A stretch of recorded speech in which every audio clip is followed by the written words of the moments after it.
नमस्कार, आप सबका स्वागत है। आज हमारी खास पेशकश है Zomato too hot question mark.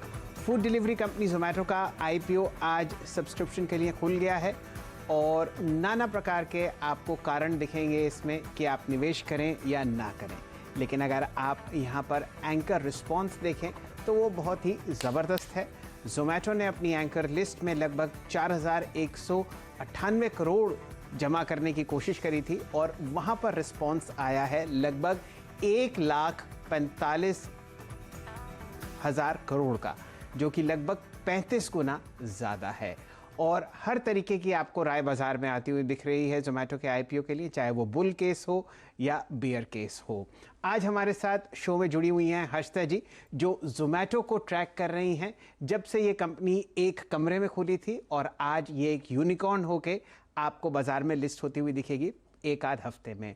हमारे साथ शो में आशीष जी हैं जो आपको बुल केस प्रेजेंट करेंगे जोमैटो का, क्यों आपको इस पे निवेश करना चाहिए, और साथ ही साथ वाजपेयी साहब भी जुड़े हुए हैं, वो आपको बताएंगे कि क्यों आपको जोमैटो को अवॉइड करना चाहिए।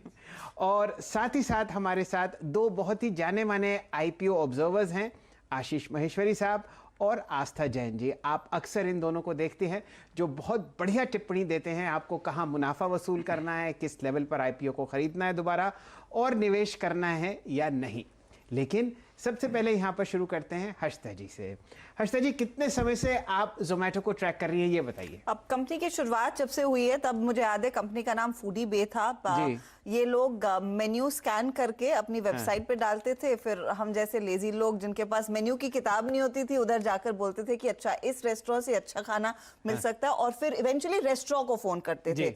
और उसके बाद कंपनी ने प्रोग्रेस किया, फाइनली रेस्टोरेंट्स को ऑनबोर्ड करने लगे और इवेंचुअली सबसे देश की दो बड़ी कंपनियां स्विगी है और जोमैटो है जो होम डिलीवरी करती है खाने का, चाहे आप होम कुक्ड फूड खाना चाहें या फिर आप सीधे किसी आलीशान रेस्टोरेंट 5 स्टार से मंगाना चाहे, तो ये कंपनी का बिजनेस मॉडल है। वहीं से सबसे ज्यादा रेवेन्यू आता है शेल, और उसी पर कंपनी इस समय अपने बिजनेस को और एक्सपैंड करना चाह रही है। ऑफ कोर्स आगे जाकर ग्रोसरी आएगा, हाइपर प्योर आएगा, लेकिन कोर बिजनेस का यही है कि होम डिलीवरी खाने की होती है। तो यूं बताइए हर्षिता जी, कौन से ऐसी 5 या 6 डेटा पॉइंट्स हैं जो हमारे उन निवेशकों को ध्यान देना है कि आप इसमें आईपीओ में निवेश करें?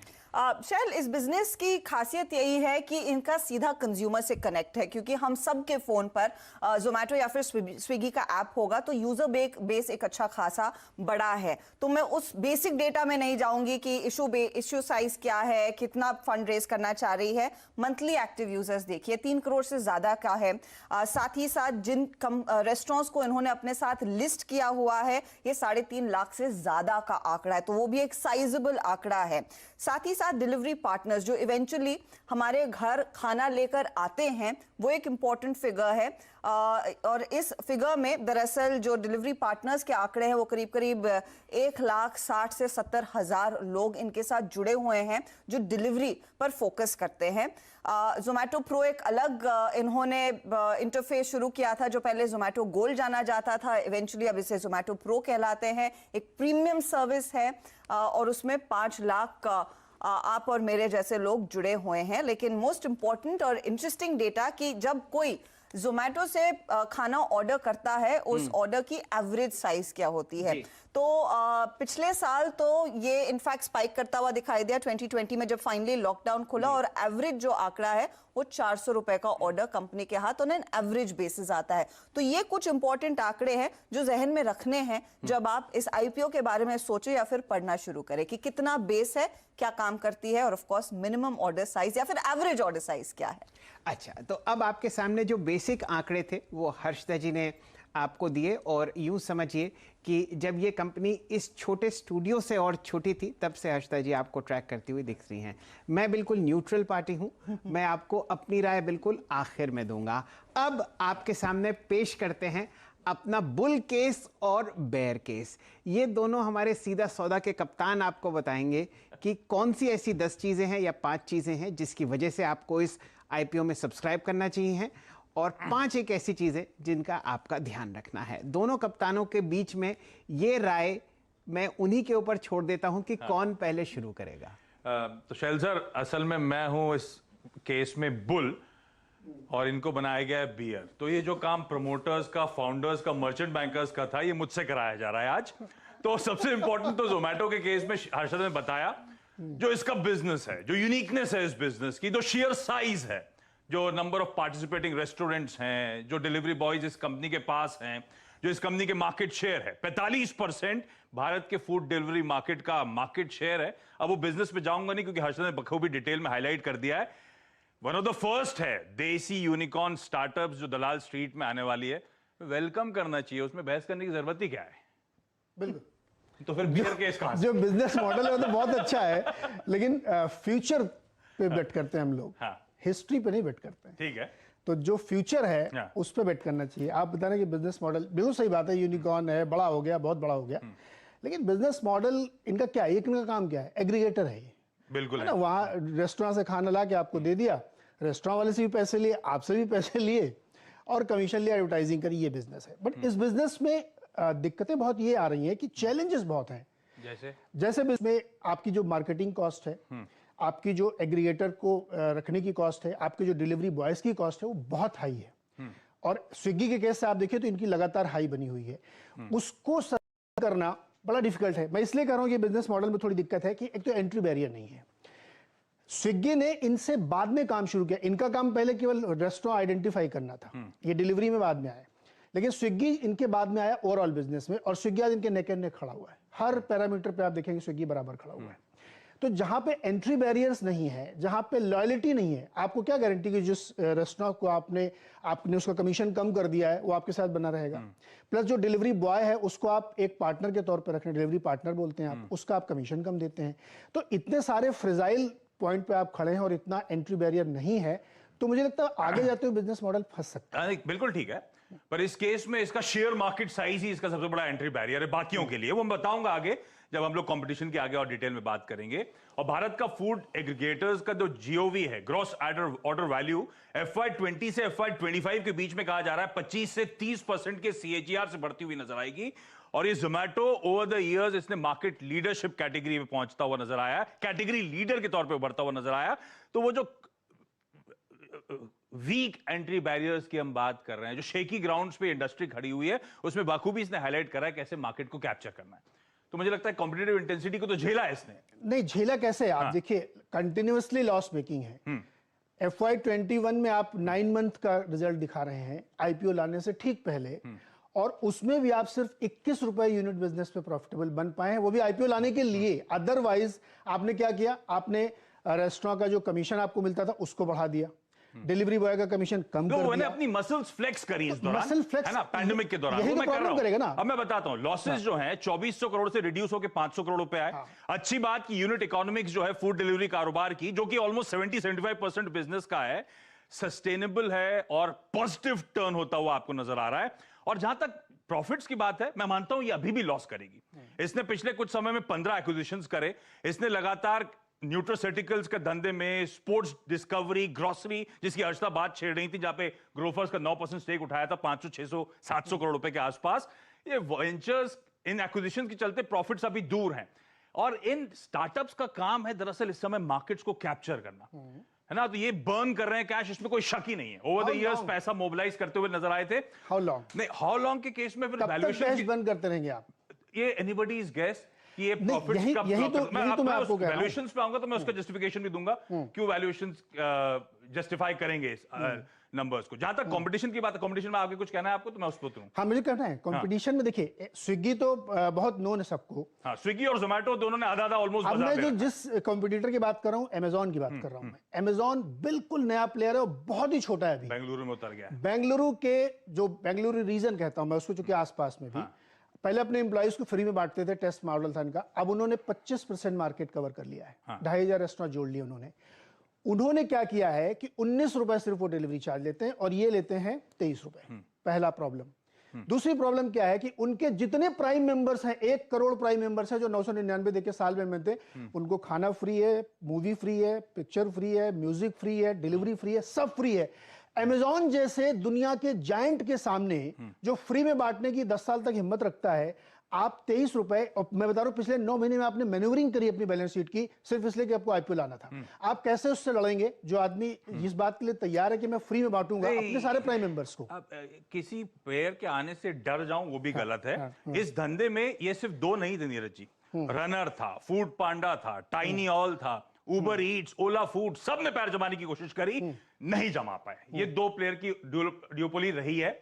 अमेजॉन के केस में आपने जो प्राइसिंग का एज बताया, जो नंबर ऑफ रेस्टोरेंट्स आते हैं बेंगलुरु में, मेरे ख्याल से सिर्फ बाकियों की कवरेज के हिसाब से 20-25% रेस्टोरेंट्स इनके कवरेज में, तो एज है नहीं। और दूसरा, मैं बड़ा इंटरेस्टिंग टेक पढ़ रहा था कि बिल्कुल सही है, अमेजॉन की बहुत तगड़ी पकड़ है, लॉयल कस्टमर बेस है, पर फूड डिलीवरी एक ऑल टुगेदर डिफरेंट कैलिब्रेशन मांगता है। नॉट नेसेसरली कि अमेजॉन इधर भी उतनी पकड़ मजबूत करेगा। और अमेजॉन का आना इस तरह के मार्केट में जहां पे बाकियों ने आके डटे, लड़े और हार गए, वो दिखाता है कितना अट्रैक्टिव है अभी भी बाजार है।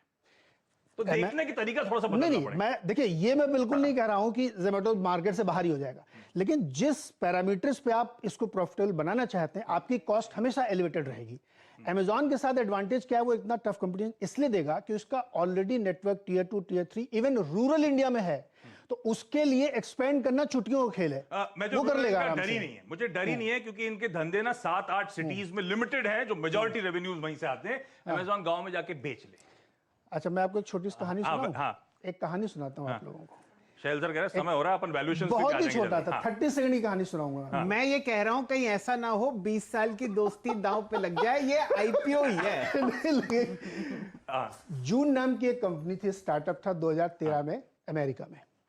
उसने एक ओवन बनाया, उस ओवन में उसने वाईफाई से कनेक्शन किया, उसमें मेनू था, आपको जो बनाना है उसको कर सकते हैं। एलेक्सा कंपेटेबल थी, उसकी कीमत थी $599। एलेक्सा फंड ने उसमें इन्वेस्ट किया 2018 में, उसकी दिन दूनी रात चौगुनी सेल होने लगी। उसके बाद अमेजॉन ने एक अपना बनाया ओवन, सेम पैटर्न पे, उसी तरीके से। चूंकि इनके पास डेटा बहुत है, तो उन्होंने फीडबैक भी लिया कस्टमर का और उसको और इंप्रूव किया, और जून की कीमत रखी $299। अपनी ही इन्वेस्टी कंपनी अपनी ही बेस्ट सेलर को किल कर दिया। इसलिए अमेजॉन के पास जो डेटा बेस है, अमेजॉन के पास जो डेटा मिनरिंग की ताकत है, उसके सामने इनके लिए चैलेंजेस आएंगे, इसलिए इनकी कॉस्ट बहुत बढ़ती जाएगी। हाँ ठीक है, चैलेंजेस हैं, कंपटीशन का चैलेंज आया था, वॉर्ड ऑफ कर रहा था, आगे आएगा, किस हद तक पोटेंट रहेगा वो एनीबॉडीज गेस। इस समय डटे हुए हैं दोनों के दोनों प्लेयर्स। अच्छा, बहुत ज्यादा बाजार में वैल्यूएशन की चर्चा होती है, कितना सस्ता है, कितना महंगा है, मुझे नहीं पता।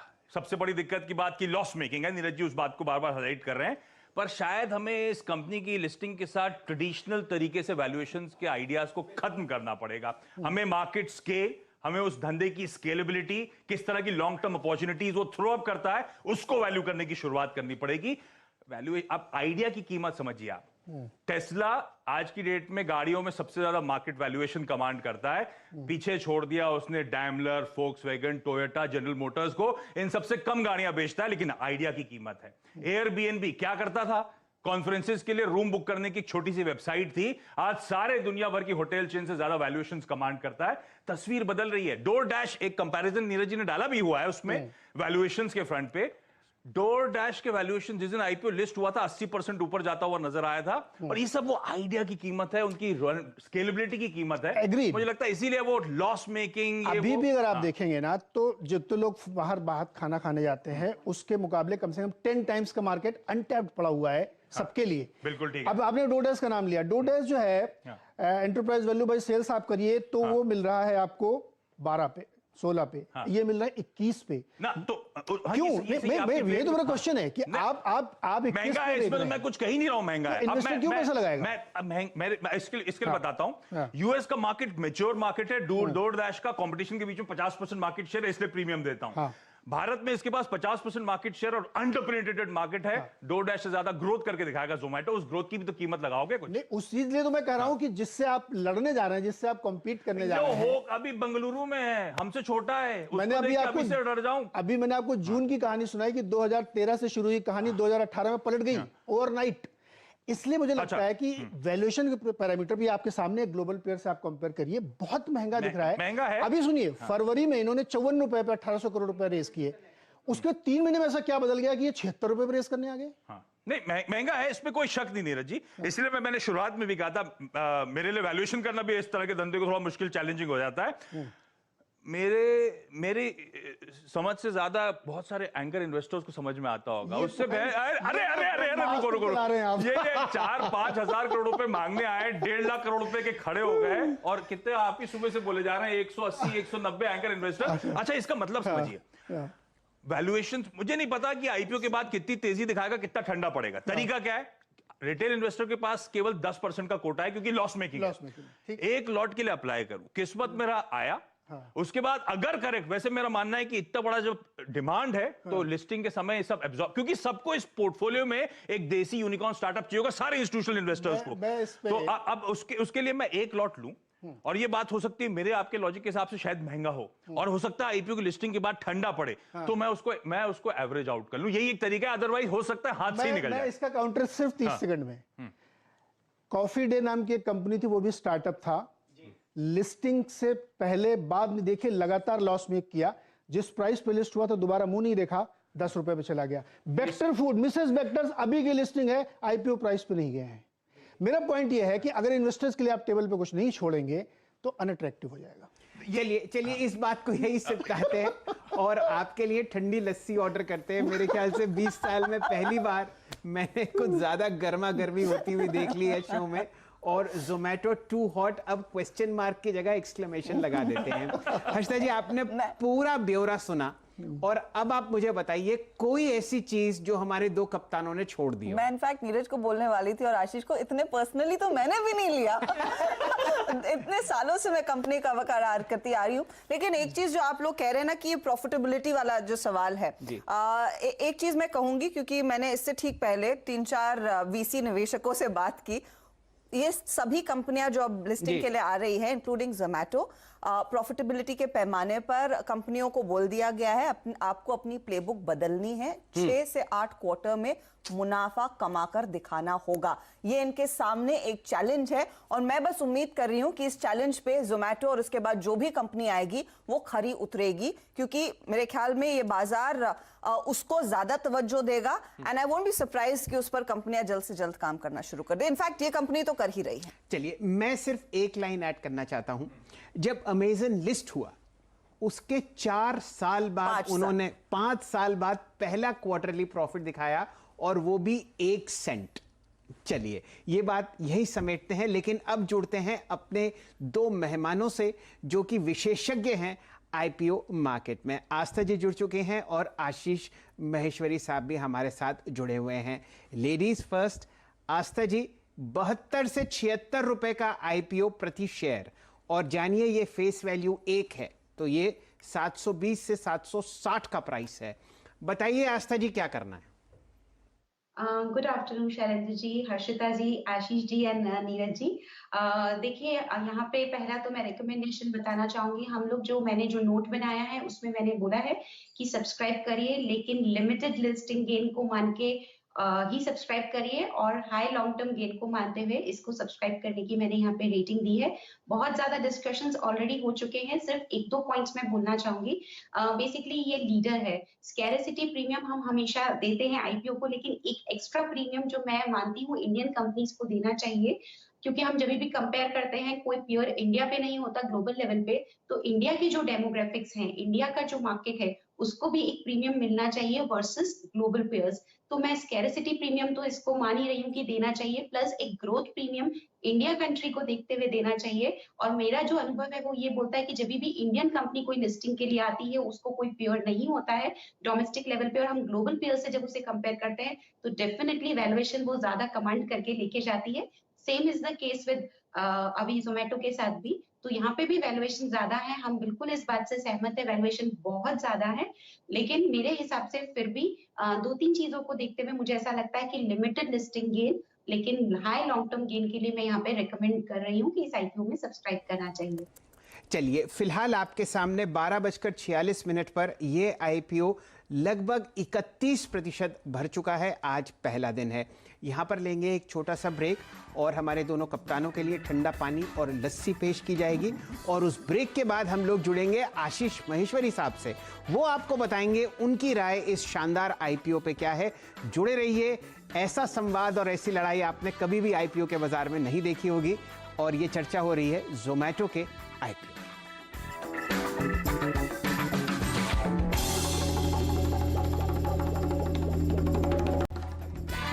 नमस्कार, हमारे special show Zomato too hot exclamation पर आपका स्वागत है। बहुत ही बढ़िया चर्चा थोड़ी देर पहले आपने बुल और बेयर केस की होती हुई देखी। इस आईपीओ के फॉर और अगेंस्ट निवेश में मैंने टेम्परेचर कम करवाया स्टूडियो का 13 डिग्री पर। फिलहाल हम यहाँ पर खड़े हुए हैं, बड़ी मुश्किल से हम लोगों ने अपने बुल और बेयर को अलग किया है। आशीष जी, आप कुछ कह रहे हैं? वो लस्सी मंगाई थी आपने जी, वो जोमेटो से आ रही थी, नीरज जी ने मना कर दिया, बोले अमेज़न जब तक नहीं रिप्लाई करेगा तब तक लस्सी नहीं पियेंगे हम लोग। अच्छा, चलिए अब ऐसा करते हैं, आपको आस्था जैन की जो राय है वो मिल गई है। उन्होंने कहा है कि भाई थोड़ा तो पैसा डाल दो। आशीष महेश्वरी साहब से जुड़ते हैं। आशीष जी, आपने लगभग 3 दशक बिताए हैं आईपीओ बाजार को ट्रैक करने के लिए।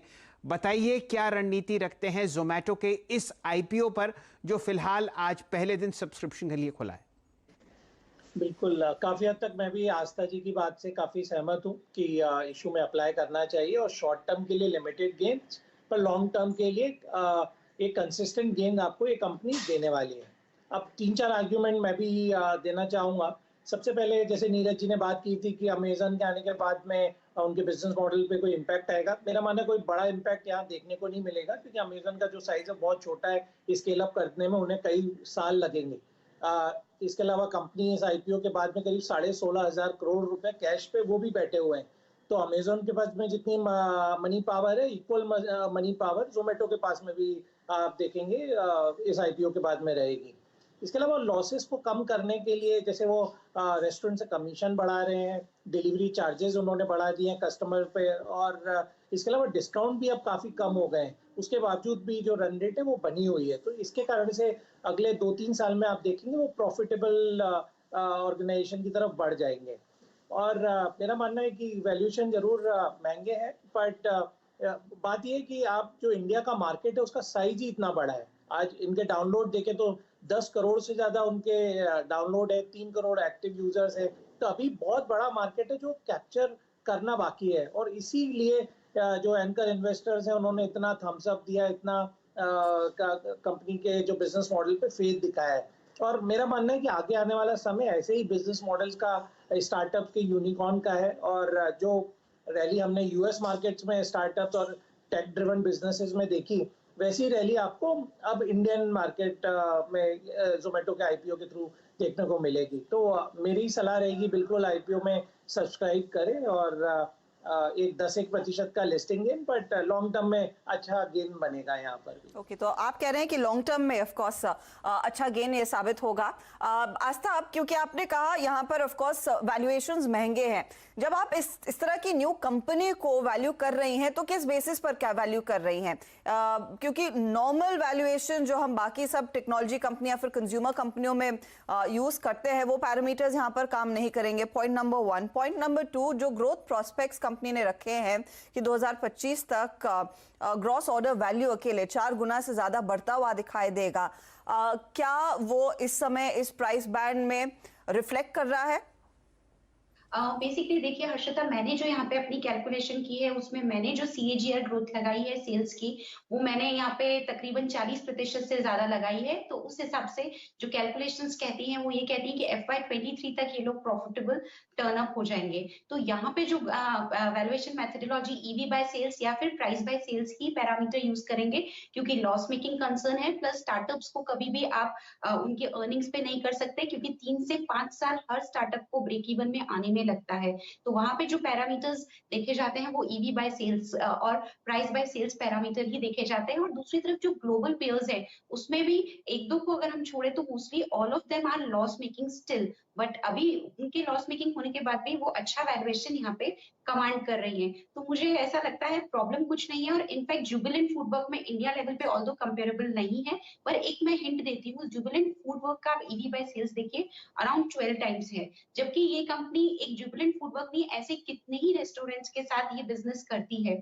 तो मुझे ऐसा लगता है कि इस तरह के बिजनेस में थोड़ा सा वैल्यूएशन ज्यादा कमांड किया जाता है, वो एक नॉर्मल यहाँ पे फिलॉसफी है, उससे हम नकार नहीं सकते। लेकिन अगर ग्रोथ की तरफ बात करें, लॉन्ग टर्म की बात करें तो बहुत अच्छा लगता है और शॉर्ट टर्म में भी मुझे लगता है कि थोड़ा बहुत यहाँ पे लिस्टिंग गेन मिल सकता है। तो बिल्कुल नो नहीं किया जा सकता कि आप अभी नहीं लगाएं, बाद में लगाइए, लेकिन शॉर्ट टर्म मान के चलिए और निराश नहीं हुई और लॉन्ग टर्म में मेरे को लगता है बिल्कुल ये प्रॉफिटेबल टर्न अप होंगे, तो रिटर्न यहाँ पे डेफिनेटली देके जाएंगे। चलिए, मेरा एक प्रश्न दोनों आशीष जी और आस्था जी के लिए है। मान लीजिए आपने जोमेटो की लिस्टिंग देखी और 76 रुपए से 3-4 रुपए ये ऊपर लिस्ट हुआ, उसके बाद क्योंकि बहुत जबरदस्त आपको सेलिंग प्रेशर भी आता हुआ दिखेगा, फाइनेंसिंग कॉस्ट भी होगी, ये प्राइस अपने आईपीओ से नीचे आ गया। आशीष जी बताइए, कौन सा एक लेवल जो आपको बहुत पसंद आएगा जोमेटो को ऐड करने के लिए अपने लॉन्ग टर्म पोर्टफोलियो पर, और वो प्राइस अगर आईपीओ प्राइस के नीचे हो तो उस पर टिप्पणी कीजिए। देखिए शैल जी, मेरा मानना है एक तो आईपीओ प्राइस से नीचे आने की प्रोबेबिलिटी जो है वो काफी कम है, क्योंकि जो पेडिग्री ऑफ इन्वेस्टर्स उसमें एंकर में आए या जो क्यूआईपी में आएंगे वो उस स्टॉक को नीचे बिल्कुल जाने देंगे नहीं।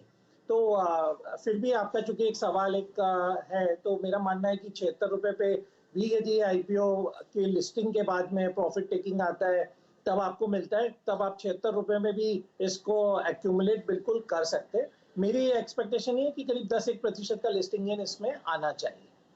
यहाँ पर महेश्वरी साहब हमारे पहले एनालिस्ट हैं जिन्होंने अपनी गर्दन आगे की है और ये कहा है कि जोमेटो का आईपीओ उसके इशू प्राइस से नीचे नहीं जाएगा। आस्था जी बताइए, वो इन्वेस्टर जिसके हाथ शेयर नहीं लगे हों आईपीओ में और उसको आईपीओ प्राइस से कम मिला जोमेटो का शेयर, कौन से लेवल पर आप ऐड करने की राय देंगी पोर्टफोलियो पर?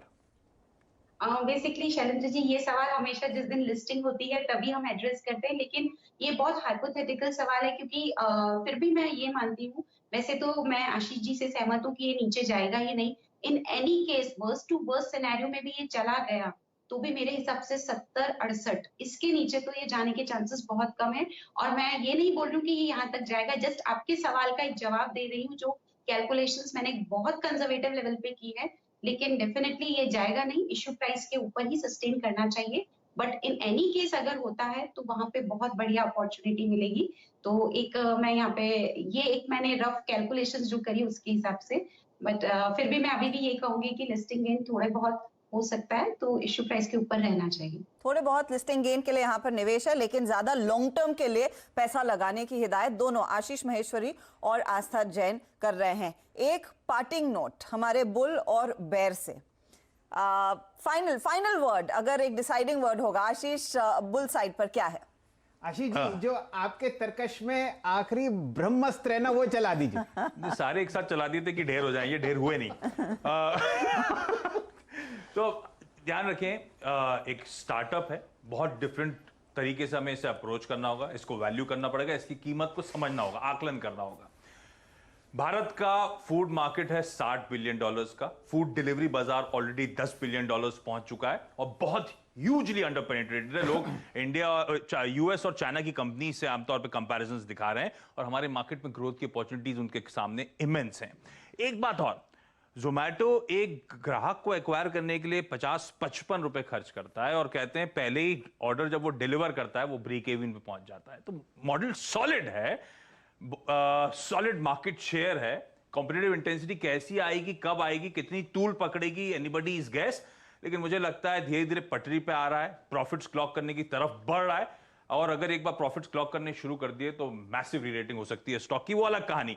लेकिन ये लोग जो सब कह रहे हैं कि आईपीओ प्राइस के नीचे नहीं गिरेगा, वो इसीलिए क्योंकि 180-185 इन्वेस्टर्स जब अभी भी एपेटाइट सेटिस्फाई नहीं हुई है तो ये लोग आएंगे उसको खरीदने लिस्टिंग के आसपास। और मुझे ये नहीं पता शैल सर कि आईपीओ प्राइस के इसको बाजार कैसे मूल्यांकन करेगा। एक टेक्नोलॉजी कंपनी के बहुत एग्रेसिव वैल्यूएशन हमने आमतौर पे आते हुए देखे, ऐसे आ गए तो बस हाथ से निकल गई, इसलिए सब्सक्राइब करना मजबूरी है और खुदा ना खास्ता अगर इश्यू प्राइस के नीचे आता है तो मैं एक्यूमुलेट करके उसे एवरेज आउट करूंगा। यही तरीका है इस तरह की जायंट को अप्रोच करने का, पोर्टफोलियो में जगह देना जरूरी है। नीरज, देखिए बहुत अच्छा आइडिया है, हम बेचेंगे, सीएलएसए कह रहा है डिलीवरी बिजनेस का $12 बिलियन का मार्केट, ये सब ठीक है। एंड ऑफ द डे आपको मिल क्या रहा है? प्रॉफिट। अगर हम वो बनाने में सक्षम नहीं है और जो बिजनेस इतना फ्रेजाइल है कि जब आपके डिलीवरी पार्टनर भी भाग सकते हैं, आप रेस्टोरेंट को इतना कस रहे हो कि आपसे पैसा भी ज्यादा लूंगा मैं, वो रेस्टोरेंट वाला खुद एक पर्चा अपना साथ में बेचता है, भाई मेरे से डायरेक्ट ले लो मैं सस्ता बेचूंगा। वैसे में जो इतना एंट्री बैरियर नहीं है, इतना फ्रेजाइल बिजनेस है, उसको मुझे नहीं लगता कि इतना महंगा बेचना चाहिए। दूसरा, जो बार बार आप लोग कह रहे टेक्नोलॉजी कंपनी, बिल्कुल सही है, टेक्नोलॉजी प्लेटफॉर्म है। अमेजॉन और गूगल दोनों लॉस मेकिंग थे तब उनकी लिस्टिंग हुई थी, लेकिन उनको रिटेल कंपनी न समझिए, वो एक क्लाउड कंपनीज हैं। उनके पास इनोवेशन की ताकत है जो जोमेटो के पास नहीं। जोमेटो एक डिलीवरी बॉय से बड़ी कुछ कंपनी नहीं है, इसलिए मुझे लगता है कि वैल्यूएशन इतने रिच नहीं होने चाहिए। नीरज जी को असल में क्या है, दिल पे चोट लगी कि ऐसा धंधा भी आइडिया हो सकता था जो इतने वैल्यूएशन कमांड कर सकता है, तो हम लोग ने क्यों मिस आउट कर दिया। अब मैंने आइसक्रीम और ठंडा नारियल पानी भी मंगवा लिया है कि हमारे दोनों कप्तानों में लड़ाई ना हो और कल सीधा सौदा की दोनों टीम्स बने। अब उनके पास चलते हैं जिन्होंने इस कंपनी को ट्रैक किया है, उस कंपनी के बचपन से। हर्षिता जी। शैल, इसके अंदर एक चीज है, ऑफ कोर्स लॉस मेकिंग है, वो सारे निवेशकों को परेशान कर रही है, लेकिन आपको एक नए चश्मे और अलग चश्मे से इन कंपनियों को देखना है, क्योंकि जोमेटो शुरुआत है। कई और कंपनियां हैं जो टेक इनेबल्ड कंपनियां हैं जिनका बहुत बड़ा कंज्यूमर बेस है, आईपीओस लेकर आएंगी। तो बस आपको थोड़ा सा परसेप्शन बदलना है, जो आशीष कह रहे हैं, मार्केट बेस पर ध्यान दीजिए। Monthly active users, daily active users, ये कुछ टर्म्स हैं जो आपको अब बस फिंगर टिप्स पर रखने होंगे जब आप इन कंपनियों के एनालिसिस के लिए आए। तो अब वो मार्केट डिसाइड करेगा और एक आम निवेशक डिसाइड करेगा कि इस समय उतरना है या फिर लिस्टिंग के बाद उतरना है, लेकिन एक बहुत यूनिक आइडिया है और यूनिकनेस को वैल्यू मिलता है और प्रीमियम भी। हमारे यहाँ आवाज में अलाउड नहीं है आईपीओस में निवेश करना, लेकिन हर्षिता जी आपको मौका मिलता तो क्या आप इस आईपीओ में पैसे डालती? हाँ। चलिए देखिए, ये जवाब है बिल्कुल ना उधर ना इधर। बचपन से ट्रैक किया तो जी जी थोड़ा सा तो बनता है। हर्षिता जी बहुत क्लोज है जोमेटो के, और क्यों ना हो। अब मैं आपको जरा कुछ बातें बताता हूँ। देखिए, मैंने आईपीओस को ट्रैक करना शुरू किया सन 1994 से, और अक्सर आपको ये एक शिकायत आती हुई दिखेगी कि भाई जब आप लोग बाजार में थे तो आपने मारुति का आईपीओ देखा, भारती का आईपीओ देखा, टीसीएस का आईपीओ देखा। आशीष जी और कौन सा नाम ले रहे? हमारे लिए क्या? हमारे लिए क्या? तो आपके लिए है जोमेटो। अब देखिए, हर जनरेशन के लिए बाजार एक ऐसा मौका देता है कि आप एक ऐसे सेक्टर और एक ऐसी कंपनी में निवेश करें जो आगे आने वाले 10 साल में शायद यहां से 10 गुना बड़ी हो जाए। आजकल जो आप आईपीओस देख रहे हैं, ऑलरेडी इस्टेब्लिश्ड कंपनीज के आते हुए दिखते हैं। चाहे वो लॉस मेकिंग हो या प्रॉफिट कम हो, वो बात की बात है, लेकिन जैसा कि हर्षिता जी कह रही हैं और नीरज जी भी मान रहे हैं कि एक नया आपको सेक्टर हमारे बाजार में खुलता हुआ दिख रहा है। जिस हिसाब से आपने सॉफ्टवेयर को देखा .com बबल में और .com से पहले, वही स्थिति अब आपको ऐप बेस्ड आईपीओस की आती हुई दिख रही है। एक नया सेक्टर उभरता हुआ हमारे बाजारों में, और जो निवेशक हमारे साथ अब जुड़े हैं, जिन्हें हम मिलेनियल्स के नाम से जानते हैं, उनके लिए एक मौका है। अब रही बात कि इसमें निवेश करना है या नहीं करना, ये तो आपको बाजार ही डिसाइड करता हुआ दिखेगा, क्योंकि अल्टीमेट आर्बाइटर हर आईपीओ का और हर स्टॉक का बाजार ही है। अगर आपको ये आईपीओ प्राइस के नीचे मिलता है तो समझिए कि ये आपको ऐड करना है, लेकिन लंबी अवधि के लिए, और वो लंबी अवधि क्या होगी ये समय ही बताएगा। Harshita ji, last word to you. बस that's all, time will tell. Shail, वहीं पर समेटते हैं, क्योंकि नंबर्स पर नजरें रहेंगी और ऑफ कोर्स कंपनी कितनी जल्दी उस प्रॉफिटेबिलिटी को डिलीवर करेगी और कितना अपना मार्केट बेस बढ़ाती है यहाँ से आगे, उसी पर सभी की नजरें रहेंगी। चलिए, तो Zomato to hot question mark, इस शो को यहीं समेटते हैं और आगे की कमान आपको संभालती हुई दिखेंगी हर्षिता जी। जी हाँ, लेंगे एक ब्रेक और फटाफट लौटेंगे।